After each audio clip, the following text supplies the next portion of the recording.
Boom, Wagwan Brevet. Welcome back to another installment of edutainment. Now, for a lot of people, it makes sense to first start off with the Dave Ramsey plan and then move on to other people's plans, such as maybe perhaps Robert Kiyosaki, Warren Buffett, and stuff like that. But if you don't have the financial muscle, you don't have the financial literacy to save first, to invest in your own security first before you go into business ventures with the use of debt. What is the saying? He who chases two things catches none. He who chases two rabbits catches none. Once you have $1,000 in your savings account, you paid off any debt you owe right now, student loans, credit cards, stuff like that, and then you have another 3 to 6 or even 12 months worth of expenses covered. Then perhaps you can start using good debt, quote unquote, to make you more money. The things that are considered good debt are essentially things that make you more money. Going in debt to go on vacation doesn't make you more money. Going in debt perhaps to take out a mortgage, probably definitely make you more money. Or to have a property that makes you money, like you rent it out, definitely makes you more money. But a lot of people, they skip the security and making sure that they're good financially and just go straight towards the high risk, high reward aspect of debt and making money. First and foremost, based on my experience and just in general, never go in debt for business. Bootstrap it as much as possible until you start seeing proven results, and then you can accelerate the process of that business by using debt, so to speak. But let's get into it. This is kind of a clickbait title, you've already seen it, but Dave Ramsey made me broke. Let's go. Hey guys, it's Justin Goodbread here with Financially Simple. So I stepped down the patio to share a quick video on something that just happened. Had an individual who reached out to me and said, "Hey Justin, I listened to Dave Ramsey and I am broke." And I went, "Man." He said, "I hate Dave Ramsey." And I was like, "Dude, that's some strong language, brother. I don't know if I go there. I don't hate anybody." He said, "No, I hate this guy. I listened to him and I'm broke. I think he's a fraud. I think he's a shyster." And he began going on and going on. I was like, "Time out, man. Why are you calling me?" He said, "Well, I watched your video comparing Dave Ramsey to Robert Kiyosaki, and based on the theory of the video, I believe that you think Dave Ramsey's a crook." And I went, "Time out. No, I don't. No, I don't. In fact, I agreed with a lot of what Dave Ramsey says, a ton of what Dave Ramsey says. In fact, much of the principles that Dave Ramsey quotes are biblical principles. I agree with them." So he started talking. I was listening to him for a little bit, rant and rave about why Dave Ramsey left him broke and this, that, and the other. And I said, "Time out, man. I know that you probably subscribe to the fact that Dave Ramsey was the be-all, know-all, but you didn't listen to the man." He said, "Well, what do you mean?" I said, "I bet you got to baby step number 3 and you skipped baby step number 4 and 5, like so many people do, and went straight to baby step number 6. He stopped and paused and he said, "Man, I don't remember the baby steps." And I said, "Well, I do. I know the baby steps because I agree with the baby steps for the majority of people." Now, for business owners, it can be a little complicated sometimes, but for the majority of people, the baby steps make a lot of sense. And he said, "Well, no, I didn't do that, Justin. I followed the advice." I said, "No.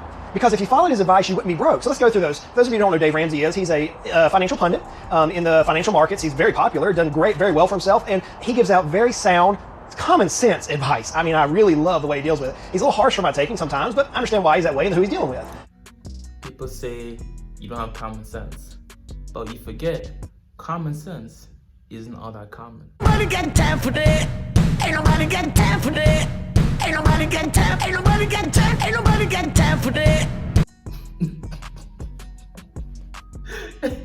If it were easy, everyone would do it. If it were easy to lose weight, there wouldn't be any fitness programs. Essentially, for the most part, you eat less, burn more calories, and you lose weight, right? And if you take into account of your hormones and your insulin and stuff like that, and you ensure that insulin is not always high throughout the day, you tend to lose weight.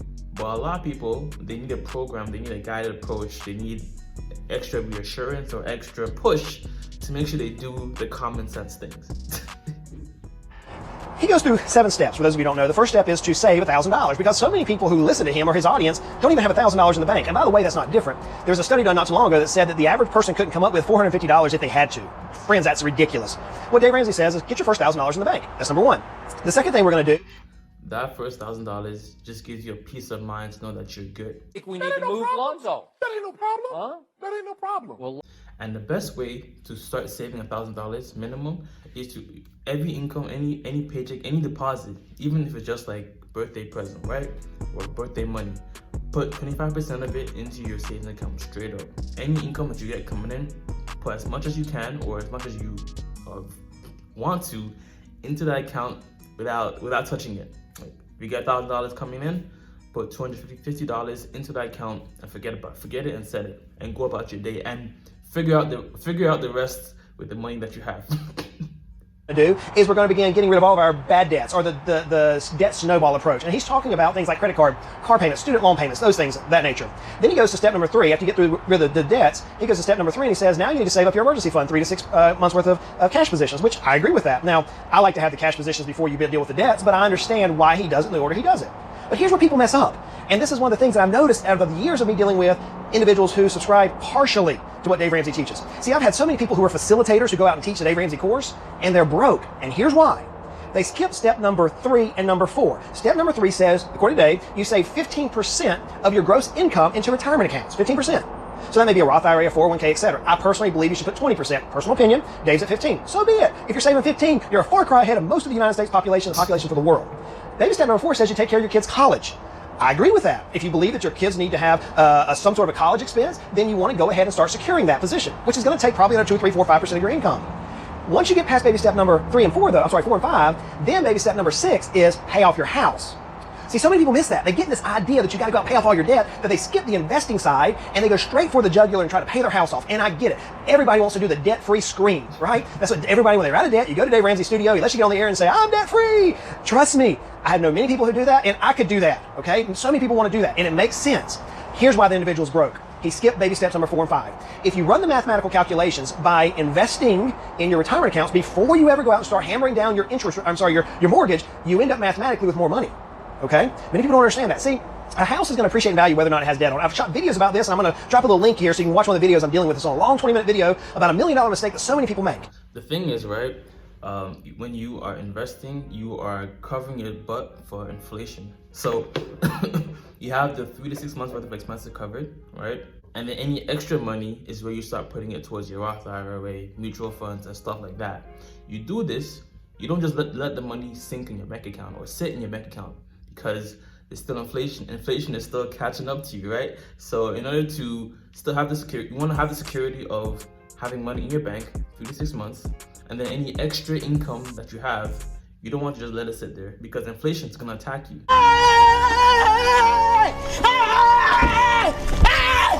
Why are you running?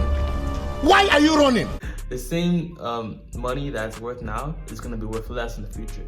So in order to combat that, you want to either put the money in an interest account that will combat the inflation, or just straight up invest it into your Roth IRA, mutual fund, and stuff like that. One of the things that having the 3 to 6 months worth of expenses covered will allow you to do is it will allow you to quit your job if you so wanted, if you so desire, right?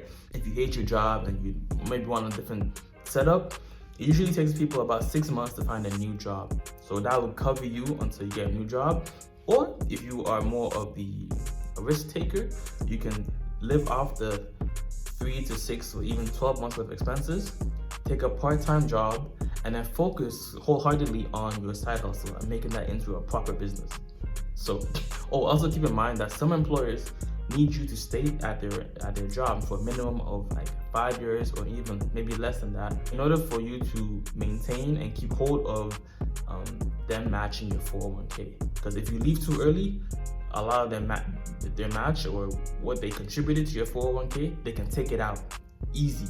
And even if they contributed to your training, they can also charge you. Yes, they can also charge you for the training that they provided to you because you left before a certain time period. That's just some stuff to keep in mind. Dave Ramsey has it right, folks. So even as a certified financial planner, I can find all the differences that I agree with and that I disagree with, and so can people do to me, and I get it. This world of money is so fun because we can have different viewpoints and we can have different paths and arrive at a destination that we are satisfied with. But the reason why people feel like Dave Ramsey is leaving them broke is because they're not following his advice. Now, maybe you're a business owner and you say, Justin, I can't follow his advice. Look, I get it. I believe he's not talking to me. Okay. Now, there's several points in his advice that I believe in. I hate debt. I hate it. I've written so many blog posts, videos about the debt aspect, but I don't mind a mortgage on a house that's at 2.6% interest. I don't. I realize that I can invest the money and make a 7, 8, 9, 10% return. Use Dave Ramsey's number he used to quote was 12% return. It only makes sense when you start running time and a wealth over a long period of time that now you realize the difference between a low-cost mortgage and the interest rate or the returns you can make on a portfolio is ridiculous. Same thing whether you're investing in real estate. Same thing if you're investing in anything for that matter, business, etc. So I don't have a problem having a mortgage. It doesn't bother me. I don't like having a mortgage that's 100% debt to income or debt to asset ratio. No, my house has roughly about a 35-40% mortgage to value on it. I'm okay with that. I'm perfectly fine. In fact, I can't rent a piece of property for my mortgage payment, for the price I pay for my mortgage. So when this guy called me and he said, man, Justin, Dave Ramsey left me broke. Time out, folks. Dave Ramsey's advice is solid. Just as solid as Robert Kiyosaki's. There's nothing wrong with either. It's a preference. If you thought for a second that I think Dave Ramsey's wrong, man, you got another thing coming, child, as my dad would say. No, listen to what these pundits talk about. Just like anything, I love a piece of fried chicken. You're like, Justin, where you going now? I love a piece of fried chicken, but I realize there's a bone in that fried chicken leg. I'm not gonna eat the bone, but I can eat the gristle. I can eat oh man, a good piece of fried chicken. I'm getting hungry now thinking about it. But I realize that I don't have to eat the bone. Just like with any other financial pundit, you can get some really good advice from it, and it's not harmful. Most of their advice is not harmful for the average person. So I hope that clears it up. I hope that makes sense to you. Look, follow the baby steps. If you're not a business owner and you're worried about how you're going to deal with debt, man, subscribe to Dave Ramsey's baby steps and follow them. You cannot hurt yourself in that. If you're a business owner, your life's a little bit more complicated like mine, maybe it's time for you to reach out and talk to a certified financial planner who deals in these avenues. Yeah. So essentially, start off with Dave Ramsey first. Baby steps, $1,000, paying off all your debt, and then 3 to 6 or even 12 months worth of expenses covered.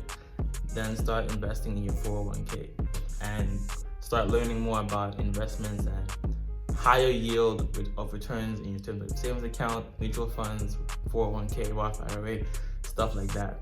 Start with Dave Ramsey first. Then you can look into being more, taking more risk in terms of the money you have and using debt, good debt, and stuff like that, right? But a lot of people, they don't have any security blanket already in their accounts or anything, and they're just like, let's go for the high risk, high reward aspect of using debt for leverage, right? So nobody makes you, bro. We all make a choice, decision, consequence. The motto is always to stack your money at broke, so that no one thinks you have more money than you think. That's why when you post pictures on Instagram looking all this like vacation and jewelry and all this other stuff, is like, I don't know, just look, for me anyways, I feel like Instagram a lot of times is very narcissistic, right? Once in a while I post my picture once every 2 months, once a month or so, but other than that, I'm good, love, enjoy. Jason. No thank you, no thank you, no thank you. But yo, hopefully these videos are giving you some more financial literacy, strengthening your financial muscle, and giving you the motivation to continue about your saving before you spend it, and the motivation to keep going, keep on keeping on. But yo, as always, if it doesn't feed you, don't water. Whatever you're watching, whatever you're listening to, whatever you're eating, if it doesn't nurture you or make you better, cut that shit off. Remember as well, too much of any good thing is good for nothing. How you doing today? Hopefully you're doing more and saying less. Peace.